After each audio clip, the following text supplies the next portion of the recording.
This video is going to be a bit of a different one. In tomorrow's video, I'll encounter a mechanic that's new to this playthrough. It's called Incursions, and it's so involved that it kinda deserves to have its own video. If you're not new to Incursions, feel free to skip this video, but if you're inexperienced and you want to understand it better, hopefully this video will help. Alva, the Master Explorer, is the NPC that deals with Incursions. The premise is that she has found a way to open portals that take you back in time to an ancient temple full of danger and loot. And just like when Marty McFly almost erased himself, it's possible for us to change the way the temple is in the future by taking specific actions in the past. When we talk to Alva, an interface comes up that is probably very confusing at first, but at the end of the day, this is just a map.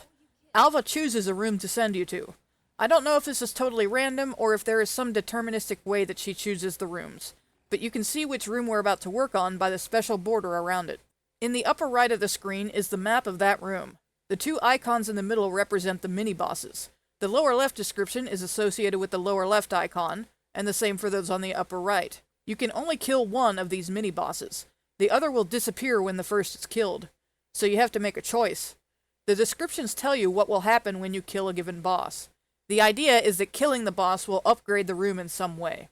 These upgrades can empower the mobs in the temple, but it will also give you some kind of a benefit. Sometimes these benefits are small, though. When an upgrade doesn't specifically say what you're going to get, like this one, that usually means that it's just going to try to drop you at least one nice item. But in practice, it's rarely anything spectacular. The upgrades that you usually want to go for are upgrades that specifically state a given benefit, such as this one that contains a breach. This is considered one of the lower tier upgrades, but I might get something useful out of it. I put a link in the description to a cheat sheet. As far as I can tell, on this sheet, green rooms are the most desirable, yellow rooms are okay, and red rooms are undesirable. Feel free to correct me in the comments if I'm wrong about that.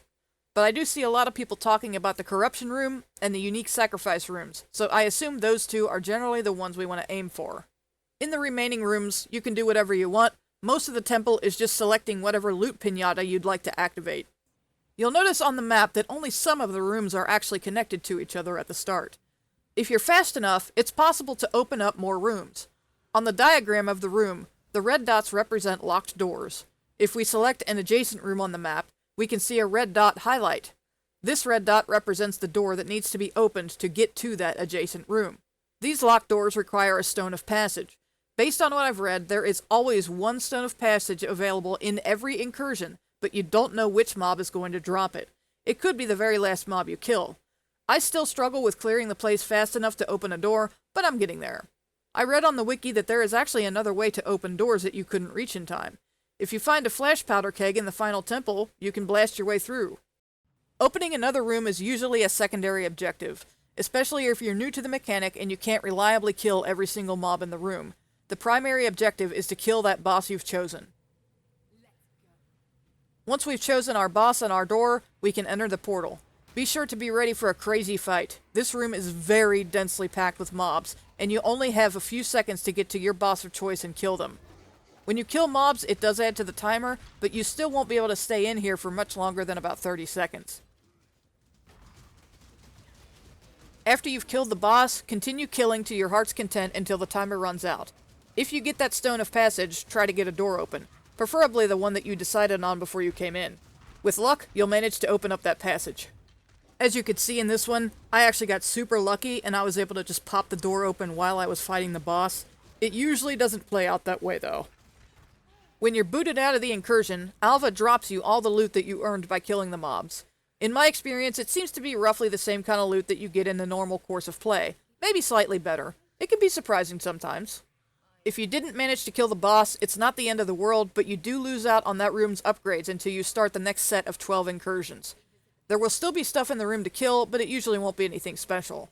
So the workflow is this: find Alva, pick a boss to kill, pick a door to possibly open, head in, kill the boss, try to find a stone of passage to get that door open, and you're done. Do that 12 times and you'll have the opportunity to visit the modern version of the temple that features all the changes you've made to it. You can put Alva in your hideout, and that's where you'll want to talk to her to open the temple. One really cool option that she gives you is to turn your finished temple into an object that functions very much like other maps that you put in the map device. These can even be traded. If you're in a trade league and you want to practice, The lower level Chronicles sell for quite cheap, and it seems like even some of the higher level ones actually aren't all that bad, but you're not always going to get the really favorable rooms with those. Depending on how many rooms you opened, the temple can be a very large area, so it takes longer to run it than the average map. I generally take them and save them for when I feel like dedicating the time to them. If you don't take the Chronicle, Alva will remain stuck in a state where she wants to open it for you, and she won't show up in areas to give you more incursions. You can't even force her to show up by using the option in the map device. Once you've got the temple opened, it's pretty straightforward from there. Kill everything that moves, loot to your heart's content, and interact with whatever special features you've opened up. I don't know how some of the more advanced features play out, but it's probably just a matter of activating some special device in the room.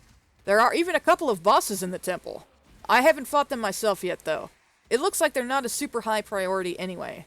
The green rooms in the cheat sheet are the things you really want to be aiming for, but you might want to look them up on the POE wiki to see if they might drop something you'd like. That's going to be it for this video. This is another one of those mechanics that looks too complex to even bother with at first, but once you do it a few times and see what benefits you can get from it, you'll see that it definitely has its uses. And besides, each incursion only lasts a few seconds anyway. If Alva shows up on your map, you might as well. Check the links in the description if you want to read more about incursions. Hopefully I've helped to make this mechanic a little less daunting for those who may be unfamiliar with it. Leave a like if you found this helpful, and let me know in the comments if I got anything wrong. Thanks for watching!